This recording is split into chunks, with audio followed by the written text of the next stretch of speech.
हिंदू धर्म में कुंभ मेले को बहुत ही खास माना जाता है। कुंभ की भव्यता और मान्यता का अंदाजा आप इसी बात से लगा सकते हैं कि कुंभ में स्नान करने के लिए लाखों करोड़ों श्रद्धालुओं की भीड़ देश भर से जुटती है। इसका आयोजन सिर्फ प्रयागराज, हरिद्वार, उज्जैन और नासिक में ही होता है, जिसके पीछे पौराणिक मान्यताएं जुड़ी हुई हैं। चलिए जानते हैं इस बारे में। महाकुंभ की पौराणिक कथा समुद्र मंथन से जुड़ी है। कथा के अनुसार एक बार राक्षसों और देवताओं के बीच समुद्र मंथन हुआ। इस दौरान मंथन से निकले सभी रत्नों को आपस में बांटने का फैसला हुआ। सभी रत्न को राक्षसों और देवताओं ने आपसी सहमति से बांट लिया। इस दौरान निकले अमृत के लिए दोनों पक्षों के बीच युद्ध छिड़ गया। असुरों से अमृत को बचाने के लिए भगवान विष्णु ने उसे अपने वाहन गरुड़ को दे दिया। असुरों ने जब देखा कि अमृत गरुड़ के पास है तो इसे छीनने का प्रयास करने लगे। इस छीना झपटी में अमृत की कुछ बूंदें धरती की 4 स्थानों पर गिरी। ये स्थान हैं प्रयागराज, हरिद्वार, उज्जैन और नासिक। जहां जहां पर ये बूंदें गिरी वहीं पर 12 वर्षों के अंतराल में कुंभ होता है। देवताओं और राक्षसों के बीच अमृत पाने को लेकर 12 वर्षों तक लड़ाई चली थी।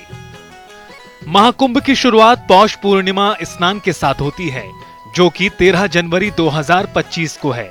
वहीं महाशिवरात्रि के दिन 26 फरवरी 2025 को अंतिम स्नान के साथ कुंभ पर्व का समापन होगा। इस दौरान शाही स्नान की तिथियां कुछ इस तरह की हैं।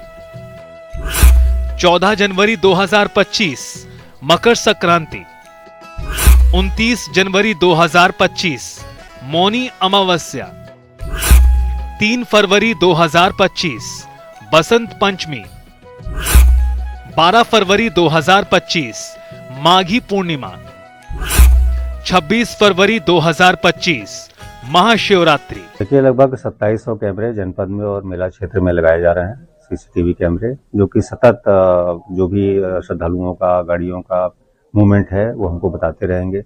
पार्किंग्स में कितनी गाड़ियां आ गई, पार्किंग्स के भरने का क्या स्टेटस है, ये भी हमको सूचना मिलती रहेगी। इसी क्रम में इसमें काफ़ी संख्या में हमने कैमरे लगाए हैं, जो कि AI उसमें इंस्टॉल्ड है। ये कैमरे जो फीड उनको मिल रहा है, उनको स्वतः ही उनका अध्ययन करके हमको अलर्ट्स देंगे। किस जगह पे क्राउड की डेंसिटी ज़्यादा है, उनका फ्लो ज़्यादा है, किस जगह बैरिकेड्स तोड़े गए हैं, टूट गए हैं, या कि कहीं कोई उल्टी दिशा से जा रहे हैं। साथ ही साथ पार्किंग्स में इस समय कितनी गाड़ियां आ गई हैं, कितना स्पेस बचा है, कितना नहीं बचा है, ये सब हमको अलर्ट्स मिलेगा।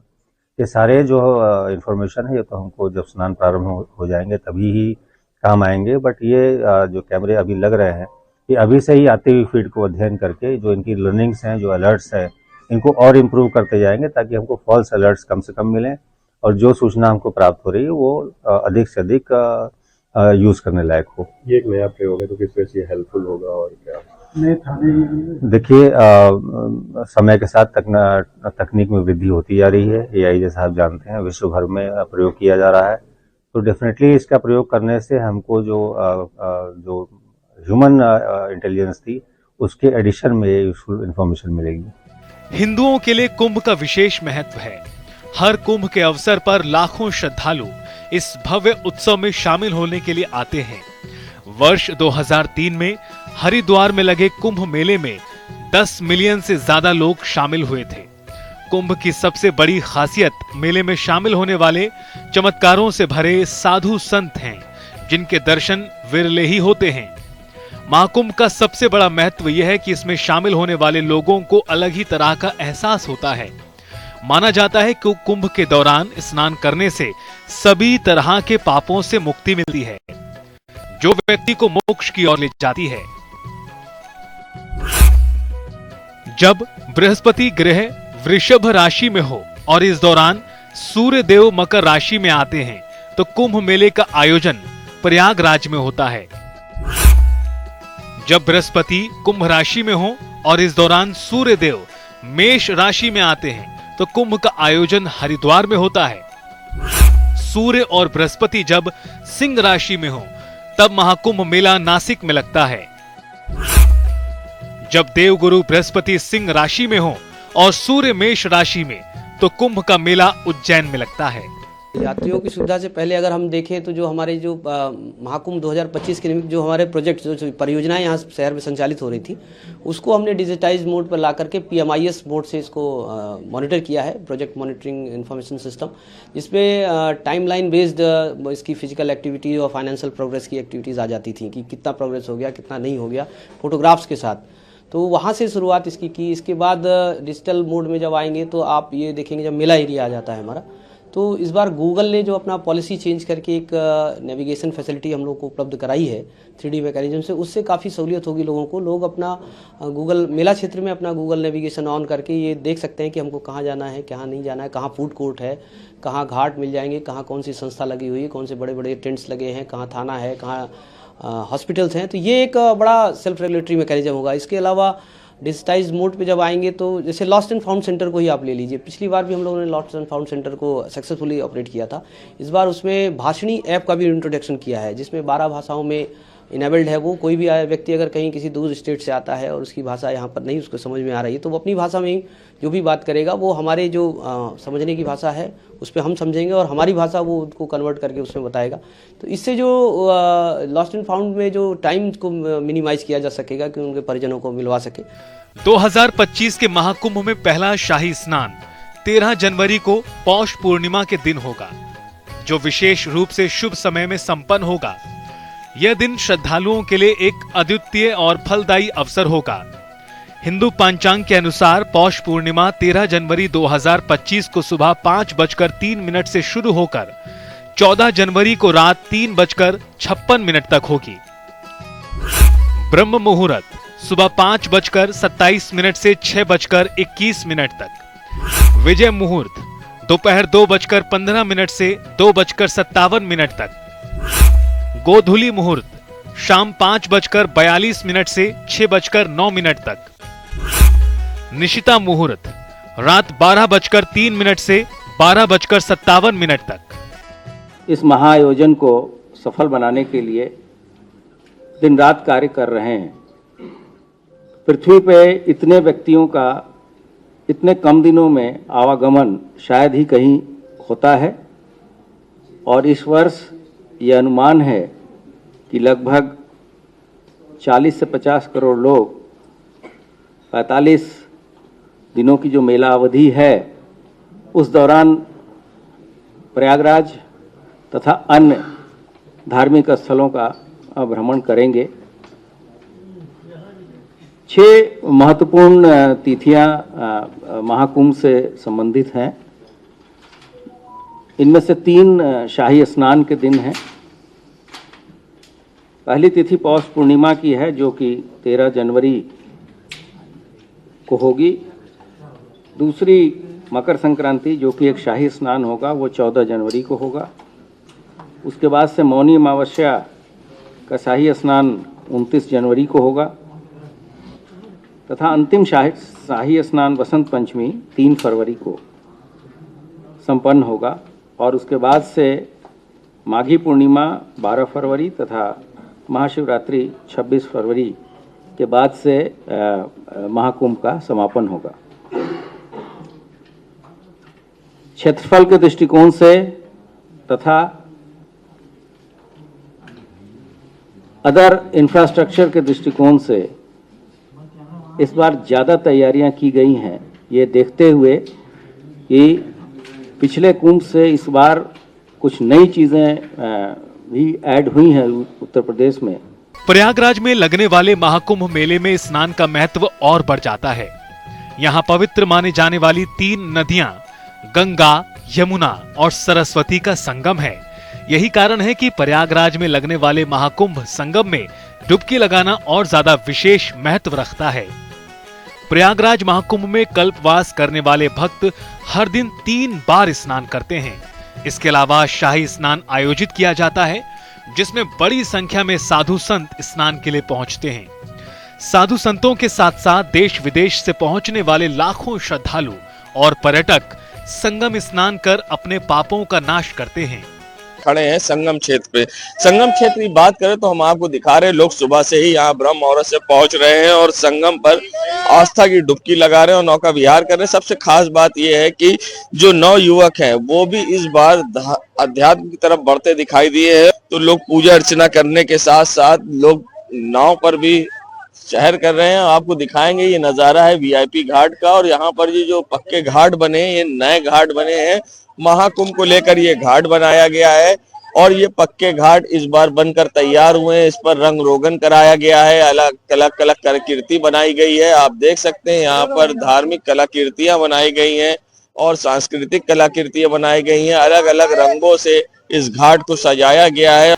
महाकुंभ मेला क्षेत्र में संगम नोच पर श्रद्धालुओं को शाम के समय आकाश में ये अद्भुत नजारा देखने को मिलेगा। इसके अलावा पर्यटन विभाग मेला क्षेत्र में फ्लोटिंग रेस्टोरेंट, जल क्रीड़ा, hot air balloon, laser light show जैसी गतिविधियां भी करा रहा है। महाकुंभ की शुरुआत और समापन के समय संगम नोच पर ड्रोन शो का आयोजन किया जाएगा। ये महाकुंभ के यात्रियों और प्रयागराज वासियों के लिए एक नया और अनोखा अनुभव होगा। लगभग 2000 ड्रोन प्रयाग महात्म्य और महाकुंभ की पौराणिक कथाओं का प्रदर्शन करेंगे, जिसमें समुद्र मंथन और अमृत कलश निकालने के दृश्य का प्रदर्शन होगा, जबकि प्रयाग के धार्मिक और आध्यात्मिक महत्व को भी दर्शाया जाएगा। इस बार राज्य सरकार की ओर से डिजिटल कुंभ के आयोजन की तैयारी की जा रही है। तमाम सुविधाओं और सेवाओं को डिजिटल टेक्नोलॉजी से जोड़कर कुंभ मेले में आने वाले लोगों की यात्रा को आसान बनाने की तैयारी की गई है। 2025 के अवसर पे जो श्रद्धालु तीनों पीक डेज पे आएंगे, उनके सेफर इवैक्यूएशन के लिए परिवहन विभाग ने करीब 5000 से 6000 बसेस, रोडवेज बसेस की व्यवस्था की है। इसके अतिरिक्त 550 इलेक्ट्रॉनिक बसेस भी चल रही हैं मेले के अवधि के दौरान। 3 हम लोग अस्थायी बस स्टैंड बनाते हैं। एक आप जानते होंगे हमारा बेला कछार की तरफ है, एक झूसी में रहता है और एक नैनी में। तो 3 ये अस्थायी बस स्टेशन का निर्माण प्रारंभ हो चुका है, समय से इसको कर लेंगे हम लोग। इसके अतिरिक्त 5 से 6000 मैंने आपको बताया, उसकी व्यवस्था की जा रही है। अच्छा, इलेक्ट्रिक बसें भी आ रही हैं या डीजल ही बसें आ रही हैं? 550 इलेक्ट्रिक बसेस का भी आना है और वो पूरा मेला अवधि में पूरे संपूर्ण शहर में उनका निर्धारित रूट है। एडीजी ट्रैफिक महोदय की अध्यक्षता में जो कमेटी बैठी उसने उसका रूट फिक्स किया है, उस पर वो चलेंगे, जिससे आम श्रद्धालुओं को सहूलियत मिलेगी। महाकुंभ मेला app AI chatbot QR code से जानकारी मिलेगी। Digital lost and found system Kumbh की तैयारियों में शामिल किया गया है। पूरे मेला क्षेत्र की मैपिंग के लिए गूगल और प्रशासन के बीच समझौता हुआ है। गूगल मैप के जरिए मंदिर, संगम तट और अन्य स्थानों को सुगम बनाया गया है। मैं फिर एक बार कहता हूं, ये महाकुंभ एकता का महायज्ञ है, जिसमें हर तरह के भेदभाव की आहुति दी जाती है। यहां संगम में डुबकी लगाने वाला हर भारतीय एक भारत श्रेष्ठ भारत की अद्भुत तस्वीर प्रस्तुत करता है।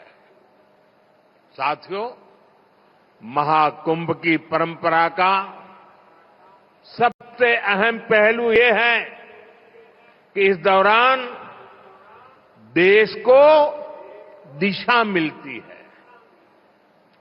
कुंभ के दौरान संतों के वाद में, संवाद में, शास्त्रार्थ में, शास्त्रार्थ के अंदर देश के सामने मौजूद अहम विषयों पर, देश के सामने मौजूद चुनौतियों पर व्यापक चर्चा होती है और फिर संत जन मिलकर राष्ट्र के विचारों को एक नई ऊर्जा देते थे, नई राह भी दिखाते थे। संत महात्माओं ने देश से जुड़े कई महत्वपूर्ण निर्णय कुंभ जैसे आयोजन स्थल पर ही लिए हैं।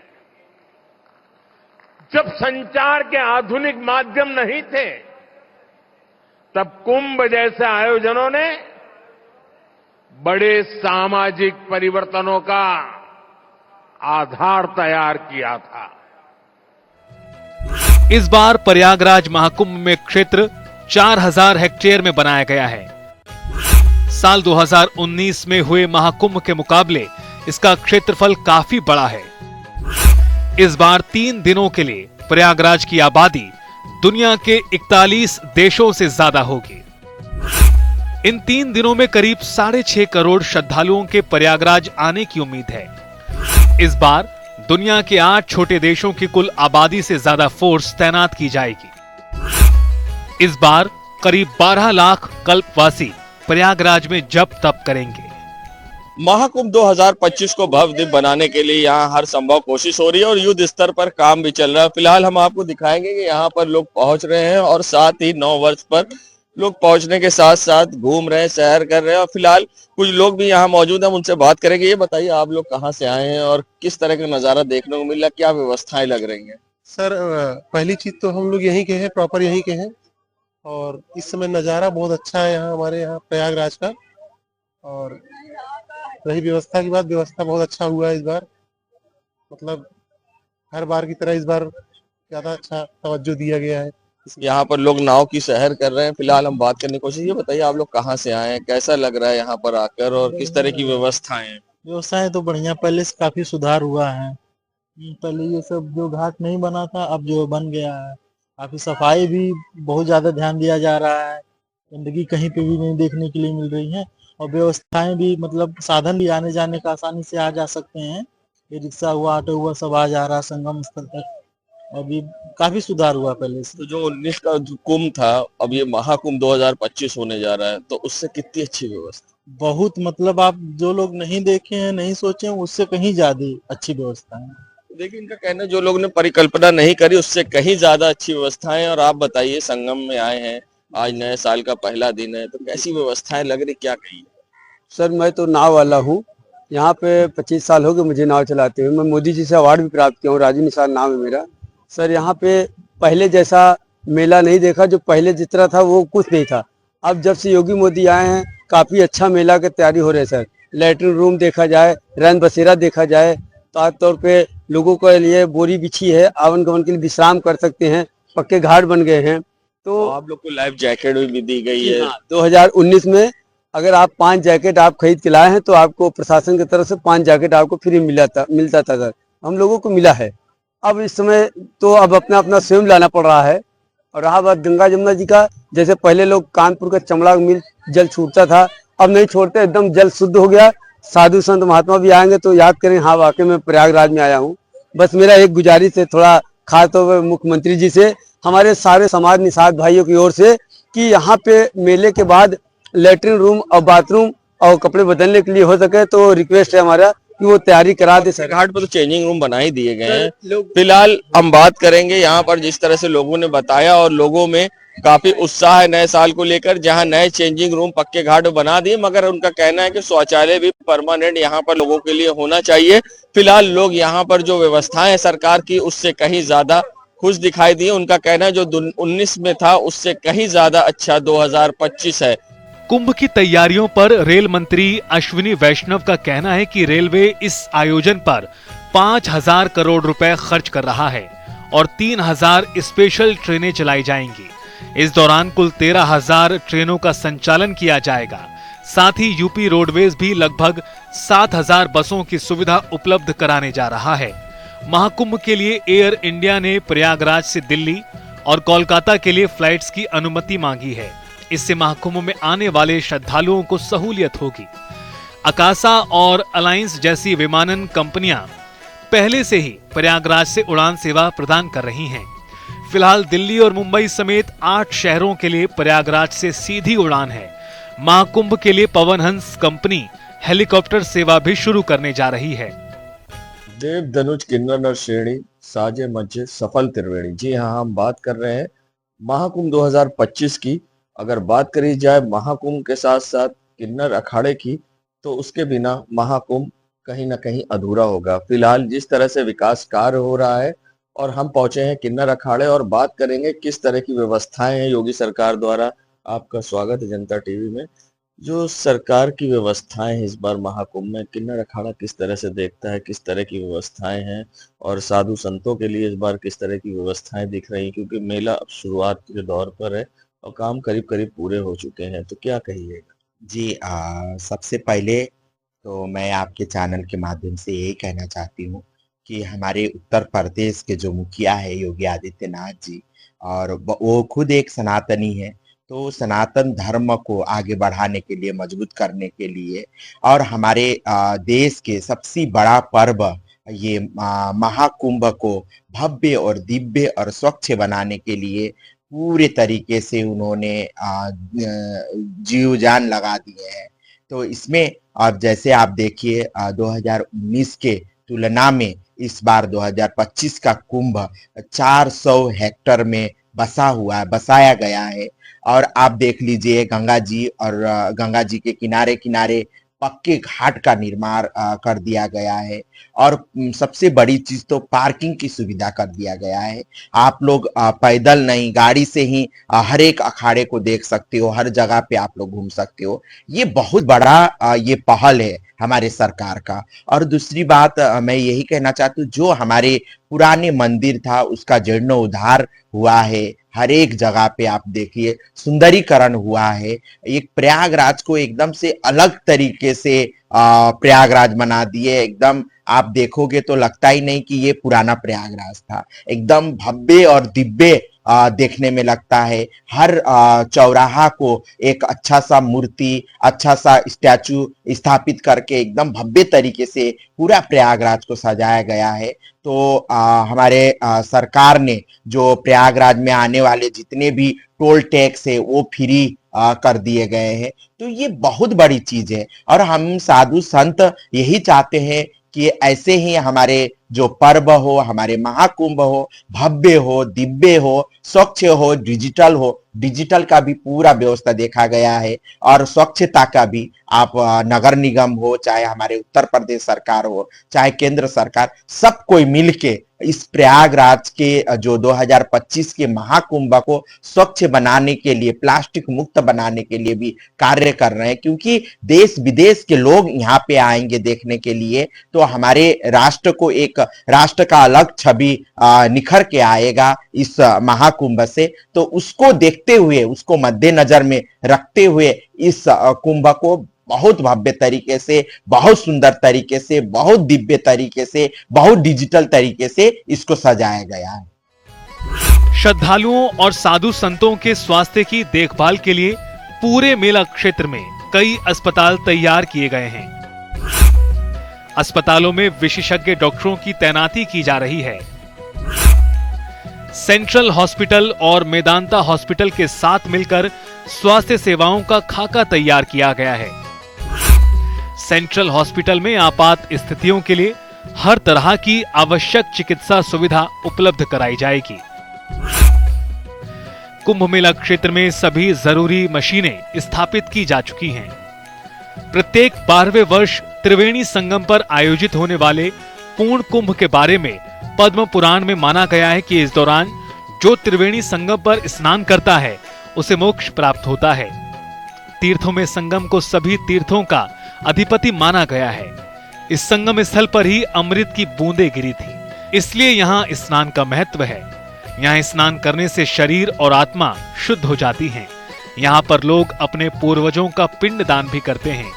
महाकुंभ 2025 को लेकर जहां महाकुंभ क्षेत्र में तेजी से काम हो रहा है और सारी व्यवस्थाएं हैं, चाक चौबंद व्यवस्थाओं के बीच में आपको हम दिखाएंगे कि यहाँ बोर्ड से जल पुलिस भी लगातार गश्त कर रही है और लोगों को किसी आपात स्थिति होती है तो उसमें उनके बचाव के लिए पूरी व्यवस्थाएं की जा रही है और यहाँ पर लगातार लोग पहुंच रहे हैं और कड़ी सुरक्षा के बीच लोग स्नान कर रहे हैं। आप देख सकते हैं यहाँ लगातार जल पुलिस के जो जवान हैं नाविकों को भी दिशा निर्देश दे रहे हैं कि ज्यादा गहरे पानी के बीच में श्रद्धालुओं को लेके न जाएं और लगातार ये व्यवस्थाएं देखी जा रही हैं। यहाँ पर जहाँ पीएसी और जल पुलिस के जवान तैनात हैं और कड़ी सुरक्षा के बीच में यहाँ पर लोग स्नान कर रहे हैं और डीप वाटर बैरिकेडिंग भी की गई है और जल पुलिस तैनात है और आप देख सकते हैं किस तरह से संगम क्षेत्र में कड़ी सुरक्षा की गई है। प्रधानमंत्री नरेंद्र मोदी ने मन की बात के 117वें एपिसोड में महाकुंभ 2025 की तैयारियों पर कहा, यह आयोजन केवल अपनी विशालता के लिए ही नहीं बल्कि अपनी विविधता के लिए भी प्रसिद्ध है। लाखों संत, हजारों परंपराएं और सैकड़ों संप्रदाय इस आयोजन में भाग लेते हैं। यहाँ हर कोई समान है, ना कोई बड़ा ना कोई छोटा। यह आयोजन भारतीय संस्कृति की अनेकता में एकता की भावना का सबसे बड़ा उदाहरण है, जिसे दुनिया में और कहीं नहीं देखा जा सकता। प्रयाग महाकुंभ मेला बहुत खास है। दूर दूर से पर्यटक और श्रद्धालु यहां आकर पवित्रता से मग्न हो जाते हैं। कुंभ मेले में न केवल यहां के लोक कलाकार बल्कि अलग अलग शहरों से भी लोक कलाकार अपनी कलाएं दिखाते हैं। हिंदू धर्म से जुड़े भारत का सबसे बड़ा कुंभ मेला हर 12 साल में 4 बार आयोजित किया जाता है। इस मेले की मान्यता न केवल भारत के हिंदुओं में है बल्कि देश विदेश के सैलानी भी इसकी भव्यता देखने आते हैं। प्रोग्रामिंग डेस्क, जनता टीवी।